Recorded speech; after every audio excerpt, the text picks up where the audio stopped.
In this guide, I'll show you how to fix analog stick drift on your PS5 controller by taking it apart and cleaning it.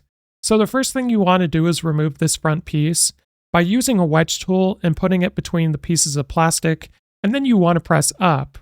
Then you just want to do it on the other side, and once you've done that, you should be able to just slide this piece off of your controller.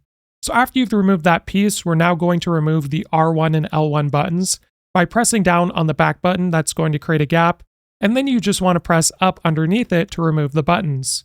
So after you've done that, you're going to find 2 screws at the very top of your controller where we remove the buttons, and then 2 at the bottom that you want to remove. So remove those 4 screws, and now you'll have access to these little plastic pieces here holding the back cover. So you want to snap those off and then work around the edges until you can take the back plate off. Now you have access to the battery, which you can remove from the circuit board by pulling it out. Then you want to remove this screw that's underneath the battery, as well as the ribbon that's connected to the circuit board. And once you've removed that ribbon, you'll have 4 other ribbons that you'll have to remove, so we're able to flip the circuit board over. So as you can see, I've just removed all of them here, and now I'm going to flip the circuit board over, and that's going to give us access to the analog sticks.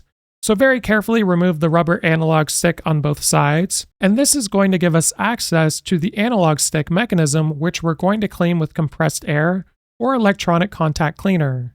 So the trick to it is you want to press up, down, left, and right on the analog stick, which is going to create a gap. And in that gap, you want to use compressed air or electronic contact cleaner, which is going to remove any dirt, dust, or debris buildup, and that should help fix your controller stick drift. Now, if you're still experiencing problems, it could be a hardware failure or wear and tear, in which case you'd have to bring it in for repair or replace the parts yourself. If this guide was helpful, like and subscribe, and we'll see you in the next one.